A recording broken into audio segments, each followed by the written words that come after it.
हाँ, तो आज हम बेसिक से जो कुछ टॉपिक है वो कर लेते हैं। मुझे लगता है कि वो भी आपको पता होना चाहिए।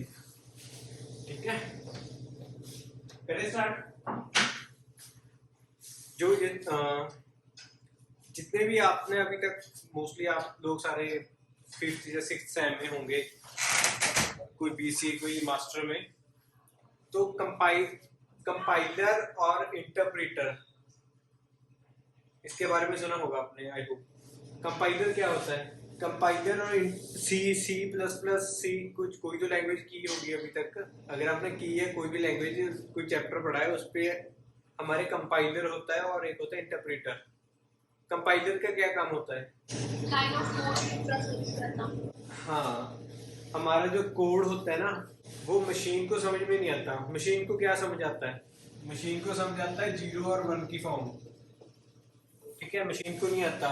तो जो हम कोड लिखते हैं वो लिखते हैं, अगर सी प्लस प्लस में लिखा है हमने, तो वो तो मशीन को ऐसे समझ नहीं आएगा।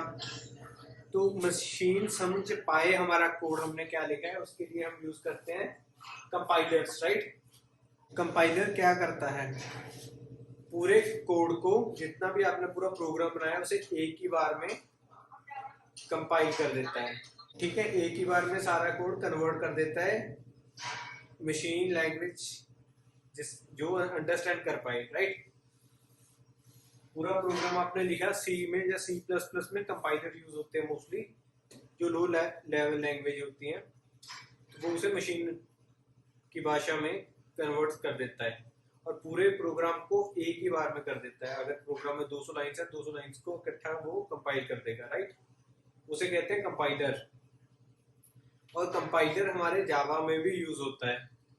तो जावा में कैसे यूज होता है? जैसे आप जावा की फाइल बनाते हो, तो क्या नाम देते हो जावा की फाइल का?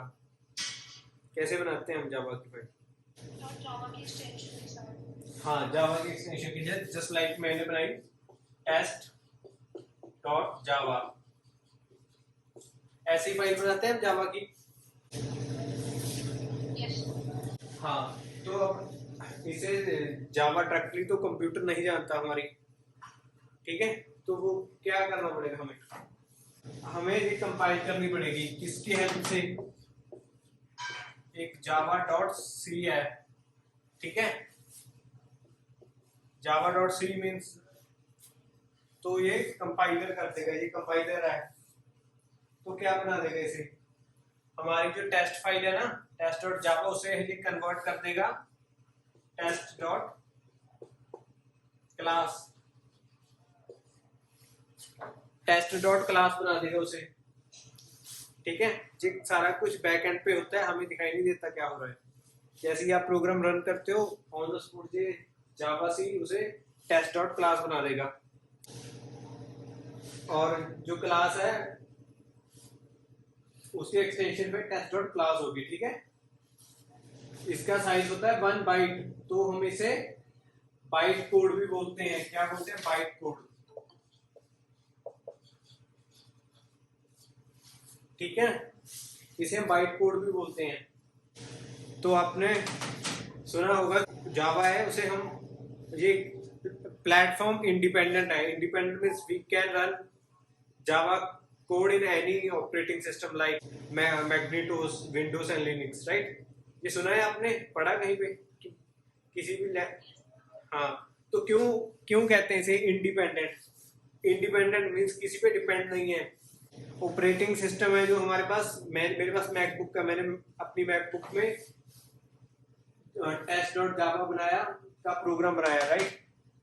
और उसे उसके बाद मैंने जैसे ही रन करता हूँ तो वो कंपाइल करके टेस्ट डॉट क्लास फाइल बना दी उसने। मैं अपने सिस्टम पे जाऊंगा, test dot class file find करूंगा और मैं किसी के साथ भी शेयर कर दूंगा। जस्ट लाइक मैं कृष्ण या सुखवर्षा के साथ शेयर कर देता हूँ। ये मे बी ये विंडो ऑपरेटिंग सिस्टम पे चला रहे हो, लेकिन अगर मैंने इसे डॉट क्लास फाइल दे दी तो ये उस फाइल को रन कर पाएंगे। किसकी हेल्प से रन कर पाएंगे? इंटरप्रेटर की, राइट।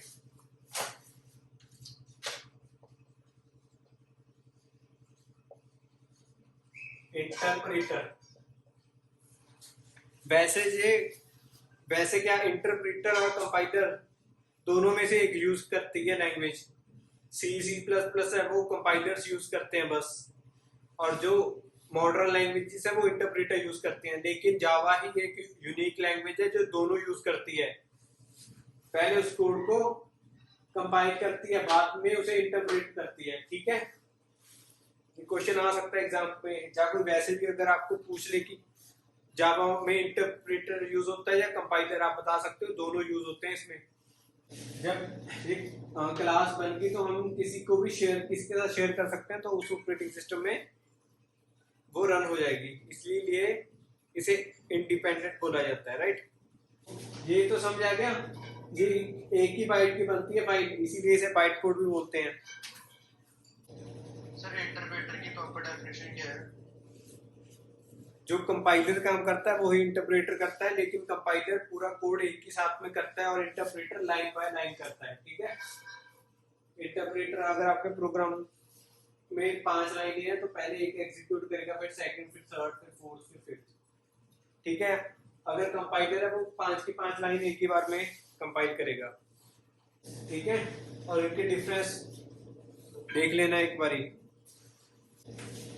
और जो जावा में फाइल है इसे हम क्या बोलते हैं, इसे हम सोर्स कोड भी बोलते हैं, लाइक सोर्स कोड या सोर्स प्रोग्राम भी बोल सकते हो आप इसे। और इंटरप्रेटर क्या है, जेवीएम में जाती है ये फाइल आपकी। जैसे टेस्ट क्लास बनी उसके बाद ये जाती है जेवीएम में, और जेवीएम के बाद आती है आउटपुट। आउटपुट क्या आती है, जैसा प्रोग्राम लिखते हैं हम, है ना, जो हम डेली आउटपुट चेक करते थे, वो ऐसे घूम के आता है, चलता है ये सिस्टम सारा। सोर्स कोड जावा सी में जाके कंपाइल होता है, वो कंपाइल होके बनती है उसकी टेस्ट क्लास फाइल बन जाती है, जिसे हम बाइट कोड बोलते हैं। बाइट कोड जेवीएम में जाता है, जेवीएम किसी भी मशीन में पास कर सकते हैं हम इसे। ठीक है, और जेवीएम में जब ये इंटरप्रेटर होता है तो उसके बाद आती है आउटपुट। ठीक है, समझ गए इतना? हाँ जी, जो आपने बोला कि वो प्लेटफॉर्म इंडिपेंडेंट है जावा का कोड, तो जब हम वो टेस्ट डॉट क्लास होकर हम उसे शेयर करेंगे तो वो ऐसे एक जावा प्रोग्राम ही रन होकर कंपाइल होगा। हाँ, ऐसे जावा ही प्रोग्राम ही रन होकर कंपाइल होगा, क्योंकि जेवीएम तो चाहिए ना, उस मशीन में भी जेवीएम चाहिए। डॉट क्लास की एक्सटेंशन होने के बावजूद भी हमें आउटपुट जावा में मिलेगा। हाँ, आउटपुट जावा में ही मिलेगा वो आउट, क्योंकि वो कोड तो वो जावा का ही है ना, वो ऐसे इंटरप्रेट कर रहे हैं। वो इंटरप्रेटर जेवीएम होगा हमारे पास, तो वो कोड उस मशीन में जेवीएम तो इंस्टॉल होना चाहिए। ठीक है, जावा सी होती है, JR होती है। राइट, तो ये आप प्रॉपर्टीज याद कर लेना और इसकी प्रॉपर्टीज पढ़ लेना, इनमें इसके एडवांटेज और डिफरेंस क्या है कंपाइलर से। राइट, इंटरप्रेटर और कंपाइलर में अगर कहीं पे भी एरर है आपके कोड में तो कोड कभी कंपाइल नहीं होगा। राइट, क्यों? क्योंकि वो सारा कोड एक ही बार में कंपाइल करता है, अगर उसमें एरर है वो कंपाइल नहीं होगा। कंपाइलर तो इसमें एक ही बार यूज होगा। ठीक है, एक बार कंपाइल हो गया तो कोड बन गया टेस्ट एक्सटेंशन में, लेकिन इसे रन करने के लिए हमें जितनी बार भी हमने रन करना उतनी बार हमें चाहिए इंटरप्रेटर। कंपाइलर का काम कम है, इंटरप्रेटर का ज्यादा होता है। ठीक है, और इंटरप्रेटर 1 बाय 1 लाइन को करता है, सारे नहीं करता इकट्ठे। मशीन कौन सी लैंग्वेज समझती हैं? Binary language. हाँ, बाइनरी लैंग्वेज। कैसे लिखते हैं बाइनरी?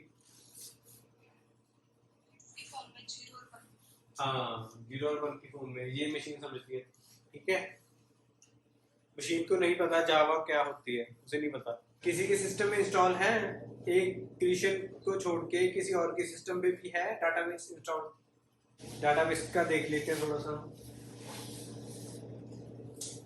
आपको टेबल बताए थे उस दिन में, टेबल याद है क्या होते हैं? क्रिएट टेबल करना होता है, उसकी वो क्वेरी पता है आपको? हाँ, क्रिएट टेबल, आगे टेबल नेम, जिस नाम का आपने टेबल बनाना है। ठीक है, और उसके बाद ब्रैकेट्स, टेबल में सबसे पहला कॉलम कौन सा होता है? ID, right. आईडी हम कैसे देते हैं? जैसे स्टूडेंट टेबल बनाया मैंने,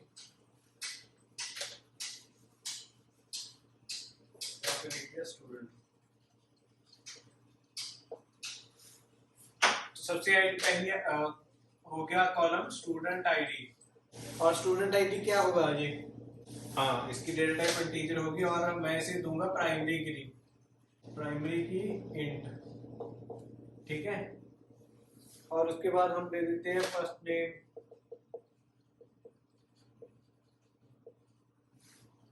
और डेटा टाइप क्या होगी इसकी? स्ट्रिंग होगी, जिसे हम डाटाबेस में varchar बोलते हैं। और इसमें स्पेसिफाई करना पड़ता है कितनी बाइट हो गया, कितनी लेंथ होगी उसकी। हम रफली 50 दे देते हैं, 50, राइट। और उसके बाद दे देते हैं हम last name varchar 50, right. City,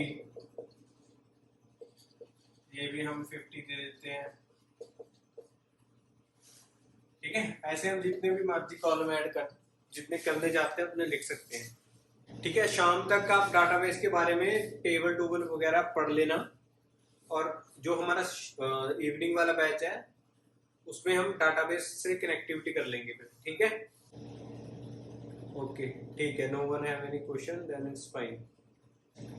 जावा के अलावा भी किसी के पास कोई डाउट है तो कुछ पूछना है तो पूछ सकते हैं हम, और if you want to discuss anything with me you can contact me any time, right. ठीक है।